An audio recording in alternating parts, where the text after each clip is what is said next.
నమస్తే, welcome to our channel. గతంలో YCP పాలనలో సోషల్ మీడియాలో యాక్టివిస్టులుగా ఉన్న వ్యక్తులు వైసీపీ అధికారం కోల్పోయాక ప్రభుత్వం ఉన్నప్పుడు సోషల్ మీడియా వేదికగా ముఖ్యంగా జగన్ కుటుంబ సభ్యుల మీదనే తప్పుడు పోస్టులు పెట్టిన వ్యక్తుల్ని కూటమి ప్రభుత్వం వచ్చాక అరెస్ట్ చేసింది. తర్వాత ఇప్పుడు రీసెంట్గా Kadapa MP YCP MP Avinash Reddy PA Raghava Reddy ఎవరైతే ఉన్నారో అతనికి 41A నోటీస్ ఇచ్చింది కడప పోలీసులు.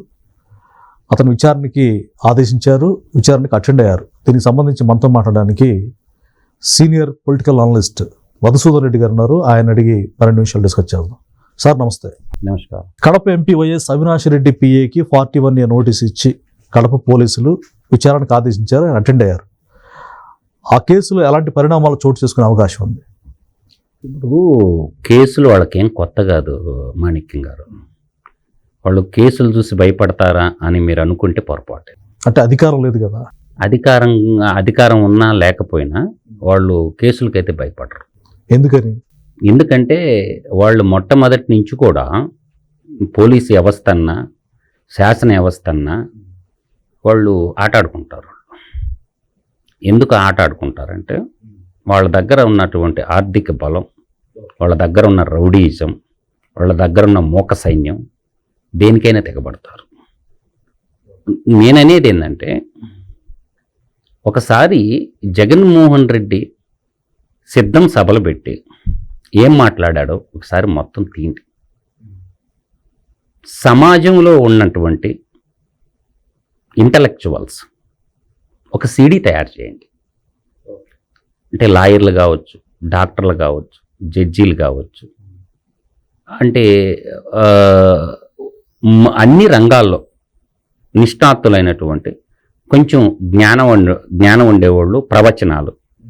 నా ఉద్దేశం ఏంటంటే, జగన్మోహన్ రెడ్డి పబ్లిక్ మీటింగ్లో ఏమేమి మాట్లాడాడు ఆ మాటలన్నీ తీసి ఎడిటింగ్ చేసి CGI గారికి ఇస్తే అప్పుడు తెలుస్తుంది ఆర్టికల్ 19 దమ్మేంటి, సబ్ క్లాస్ 2 అని చెప్తుంది. రాజ్యాంగానికి విరుద్ధంగా ఆయన మాట్లాడారా? చాలా ఘోరంగా మాట్లాడాడు. అట్లా కాదు, అసంబద్ధమైనటువంటి భాష. అంటే ఒక రకంగా యమపాసం ఏంటంటే వాళ్ళ భాష. మన స్వచ్ఛమైనటువంటి మన తెలుగు భాషని కూనీ చేసి ఆ భాషలో ఆయన మాట్లాడినటువంటి మాటలు ప్రేరణగా పొందారు వాళ్ళ కార్యకర్తలు. కాబట్టి ఒక పార్టీ అధ్యక్షుడు, ఒక రాష్ట్రానికి ముఖ్యమంత్రి ఆ విధంగా మాట్లాడినప్పుడు కింద ఉన్నటువంటి వాళ్ళ కార్యకర్తలు, నేను అదే చెప్తా ఇప్పుడు కూడా, ఆవు చేలో మేస్తే దూడ గట్టును మేయదు, దూడ కూడా చేలోనే మేస్తుంది మాణిక్యంగా. ఆ విధంగా అసలు అరెస్ట్ చేయాల్సిందే జగన్మోహన్ రెడ్డిని. ఈ చిన్న చిన్న వాళ్ళని అరెస్ట్ చేయటం కంటే జగన్మోహన్ రెడ్డిని అరెస్ట్ చేయాలి. అంటే ఎందుకని? న్యాయ వ్యవస్థ కూడా జగన్మోహన్ రెడ్డి విషయంలో టచ్ మీ నాట్ అని అంటుంది, నాట్ బిఫోర్ అంటున్నారు. ఎందుకని? అసలు ఇందాక మీరు చెప్పినట్టుగా ఆయన అన్నిటికీ తెగిడ్చున్నాడు, కేసులు ఆయన ఏం చేయలేవని మీలాంటి అనలిస్టులు కూడా చెప్తా ఉన్నారు. అంటే అసలుగా దేశం మొత్తం ఆయనకి భయపడటేనా? భయపడటం ఏం లేదు, కానీ వ్యవస్థలో సక్రమంగా పనిచేస్తే, వ్యవస్థలన్నీ సక్రమంగా పనిచేస్తే జగన్మోహన్ రెడ్డి సినిమా ఎప్పుడు అయిపోవాలి. ఎందుకు పనిచేయట్లేదు అంటారు? అంటే వ్యవస్థలు పనిచేయకపోవటానికి మన చట్టాల్లో ఉన్నటువంటి లొసుగులు, మన చట్టాల్లో ఉన్నటువంటి లోపాలు, మన చట్టాల్లో నాకు భావ ప్రకటన స్వేచ్ఛ ఉంది కదా అని అంటే, ఆర్టికల్ 19 ప్రకారము వార్తాపత్రికలు నచ్చినా, యూట్యూబ్ ఛానల్ నచ్చినా నేను మాట్లాడినా, కానీ ఆర్టికల్ 19లోనే 1-2 సబ్సెక్షన్ 2 చదవమనండి, అప్పుడు అర్థమవుతుంది. అందులో ఉండేది ఏంటంటే, ఎదుటి వ్యక్తిని సైద్ధాంతికమైనటువంటి నైతికపరమైనటువంటి విమర్శలు చేయొచ్చు. నీ ఇష్టం తిట్టానంటే తిట్టమంటే కుదరదు, పనిషబుల్ చేయమనే ఉంటుంది. వ్యక్తుల వ్యక్తిగత మనోభావాలు దెబ్బతినే విధంగా. మనోభావాలు అంటే అర్థం ఏంటంటే, నీకు ఒక విషయం నిజాన్ని చెప్పటం వేరు, అబద్ధం చెప్పటం వేరు. బూతులు తిట్టడం వేరు, సంస్కారం అంత భాష. ఆయన ఏమంటాడు, బూతులు డిక్షనరీ తయారు చేయండి, ఆ పదాలు మేము వాడకుండా ఉంటాము, కాబట్టి సూర్యాంధ్ర నిఘంటువులాగా బూతుల నిఘంటువు కూడా ఒకటి తయారు చేయండి, ఈ పదాలు వాడచ్చు, ఈ పదాలు వాడకూడదని చెప్తుండ్రు. భారత పార్లమెంట్కి, శాసనసభకి, స్పీకర్లకు కూడా చెప్తున్నాను. స్పీకర్కి కూడా మొన్న ఒక దిక్కడ విన్నాను, ఒక నిఘంటువు మాకు ఇవ్వండి, ఈ పదాలు వాడకూడదు, ఈ పదాలు వాడొచ్చు, ఆ నిఘంటు తయారు చేసి మీరు మాకు ఇవ్వండి. అంటే నైతికంగా అర్థమైంది కదా, నిఘంటు తయారు చేయడం అనేది అది ఫూలిష్నెస్. అదే నిషిద్ధ పదాలు జాబితా తయారు చేయమంటున్నాడు సుప్రీంకోర్టు సీజే గారిని. అన్ని భాషల్లో, తెలుగు భాషలో నిషిద్ధ పదాల జాబితా తయారు చేయండి, పబ్లిక్ మీటింగ్లో కానీ తర్వాత ఎక్కడ ప్రవచనాల్లో కానీ ఈ పదాలు వాడకూడదని చెప్పి నిఘంటు జాబితా, బూతుల నిఘంటు నిషిద్ధ పదాల జాబితా తయారు చేయమని అడుగుతుండు పరోక్షంగా. అంటే గతంలో ఎప్పుడు ఎవరు కూడా అడగలేదు. ఒకటి అంటే వైఎస్ఆర్సీపీ ఆంధ్రప్రదేశ్లో అధికారంలోకి వచ్చిన తర్వాతనే ఈ పదాలకి ఒక కొత్త బలం వచ్చిందని చెప్పొచ్చు. అంటే పదాలు బాగా ఫోకస్డ్గా మాట్లాడారు. ఫోకస్ కాదు, ఈ సంఘ విద్రోహ శక్తులు మాట్లాడేటటువంటి భాష, ప్రజాప్రతినిధులు మాట్లాడాల్సి ఉన్న సంస్కారవంతులు, ఒక ప్రజాప్రతినిధులు కాదు సంస్కారవంతులు మాట్లాడాల్సినటువంటి భాష కాదు. అంటే చట్టసభలు అంటే గతంలో చూసాం, ఎంతో పద్ధతిగా ఒక మాట అంటేనే ముఖ్యమంత్రులు రిజైన్ చేసినటువంటి రోజులు మనం చూసాం. కానీ ఇక్కడ డైరెక్ట్గా నిండు అసెంబ్లీలో, దేవాలయం లాంటి అసెంబ్లీలో కొడాలి నాని లాంటి వాళ్ళు అంటే ఏకంగా అసలు మన నోటితో ఉచ్చరించిన పదాలు మాట్లాడడాన్ని మనం ఏ విధంగా చూడాలంటారు? నేను స్పీకర్ నిర్ణయం తీసుకోవచ్చు. ఇప్పుడు స్పీకర్ కొన్ని పవర్స్ ఉంటాయి. వాళ్ళు అనుకుంటుండేది ఏంటంటే హౌస్లో ఏది జరిగినా అది కోర్టు పరిధిలోకి రాదు అని అనుకుంటున్నారు. అల్టిమేట్గా ప్రజాప్రాతినిధ్య చట్టం చెప్పిన స్పీకర్ ఒక జడ్జి స్థానంలో ఉంటారు మాణిక్యం గారు. ఆ రికార్డులన్నీ బయటికి తీసి నాకు తెలిసి వాళ్ళు డిలీట్ చేసి ఉంటారు. అక్కడ ఉన్నటువంటి కార్యదర్శి ఉంటాడు, శాసనసభ కార్యదర్శి అని ఉంటారు, వీళ్ళు మాట్లాడిన మాటలన్నీ డిలీట్ చేస్తుంటారు. అంటే ప్రభుత్వంలో వాళ్ళ స్పీకర్ ఉన్నారు కదా, సో స్పీకర్కి ఆ రైట్ ఉంది. స్పీకరు అంటే శాసనసభ నియమ నిబంధనలకు విరుద్ధంగా మాట్లాడిండు కాబట్టి ఇప్పుడున్న స్పీకర్ అయినా అప్పుడు జరిగిన మాట్లాడిన దాన్ని సమీక్షించవచ్చు. పిలిపించి స్పీకర్ కోర్టుకు పిలిపించి బాబు సమాధానం చెప్పమంటాడు. ఇప్పుడు భూ సమస్య వస్తే ఎంఆర్ఓ కోర్టు పెడతాడు, రెవెన్యూ కోర్టు అంటారు చూసారా, మీరు బాగా గుర్తు చేసుకుని ఆర్డీఓ కోర్టు అంటారు. తర్వాత జాయింట్ కలెక్టర్, వాళ్ళకి జ్యుడిషియల్ పవర్స్ ఉంటాయి కాబట్టి ఎంఆర్ఓ కోర్టు, ఆర్డీఓ కోర్టు, తర్వాత ఏంది డిస్టిక్ భూములకు సంబంధించి జాయింట్ కలెక్టర్ కోర్టు పెడతారు. ఆ విధంగా కాకపోతే మళ్ళీ సివిల్ కోర్టుకు పోతారు. ఇట్లా నేనంటుండే వ్యాలిడ్ పాయింట్ ఏంటంటే స్పీకరు ఆ రోజు మాట్లాడిన మాటల మీద సమీక్ష జరపవచ్చు.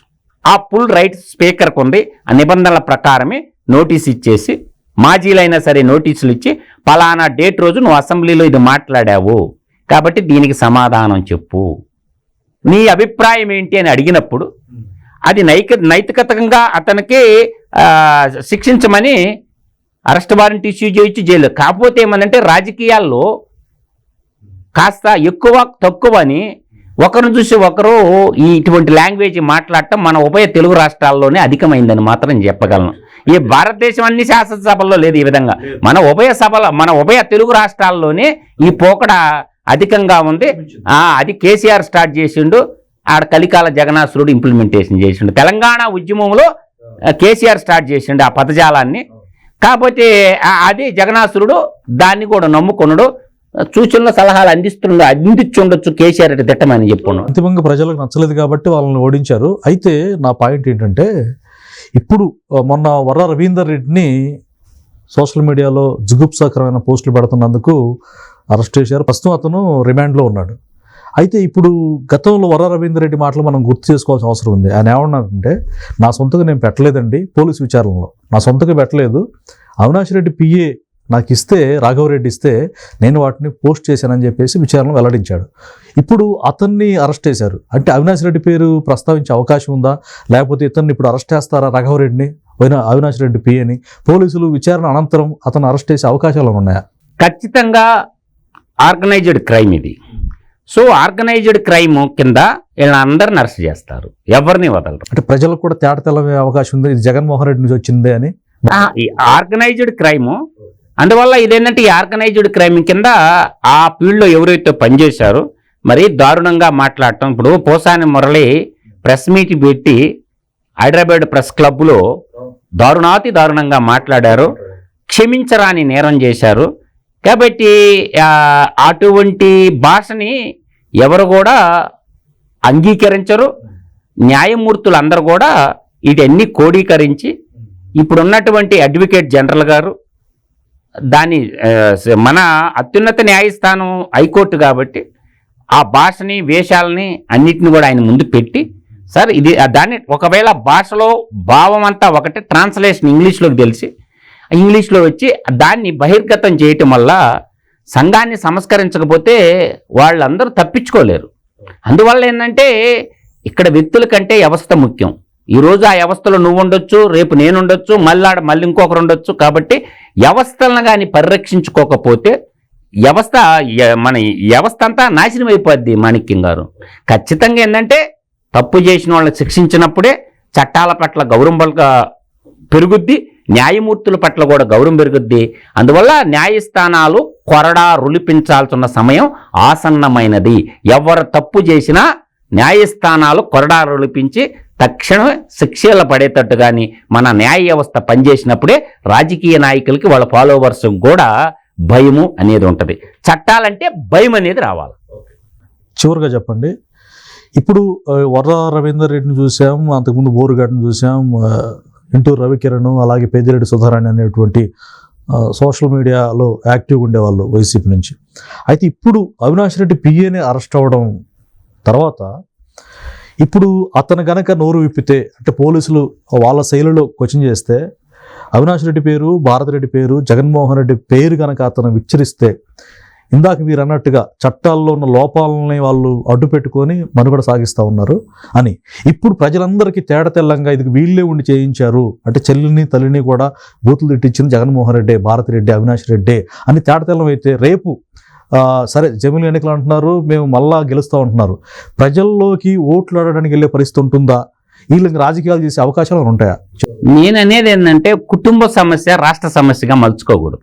అట్లాంటి కాదు, అంటే అన్నే ఇలాంటి నీచమైన పదాలు మాట్లాడిచ్చాడా అనేది నైతికంగా ఎలా వెళ్ళగలుగుతుంది? అది కుటుంబాన్ని ప్రేమించేటటువంటి వాళ్ళు, అన్నా చెల్లెళ్ళ బంధం అంటే ఏంది, తల్లి కొడుకు బంధం అంటే ఏంది, బంధాల్లో బాండింగ్ ఉండేవాళ్ళు బాధపడతారు.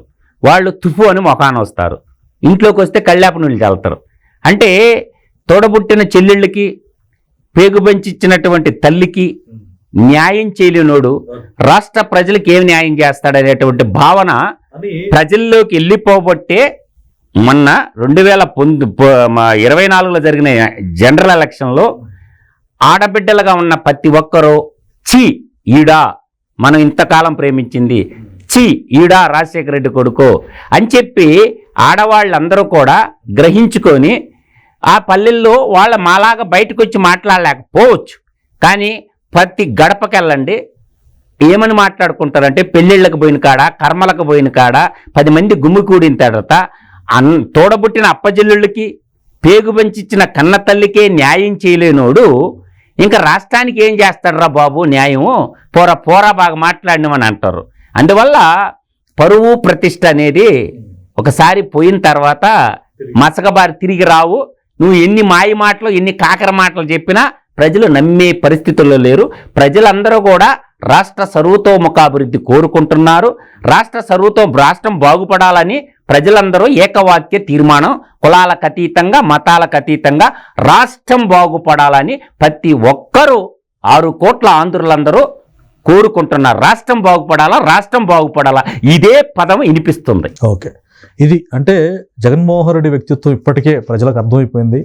నా అక్క చెల్లెమ్మలు అన్నప్పటికీ కూడా ప్రజలు నిజాన్ని గ్రహించబట్టే 11 సీట్లకు పరిమితం చేసి ప్రతిపక్ష హోదా కూడా తెచ్చుకోలేకపోయారని చెప్పేసి మధుసూదన్ రెడ్డి గారు చెప్తున్నారు. మరొక వీడియోతో మళ్ళీ కలుద్దాం. నమస్కారం.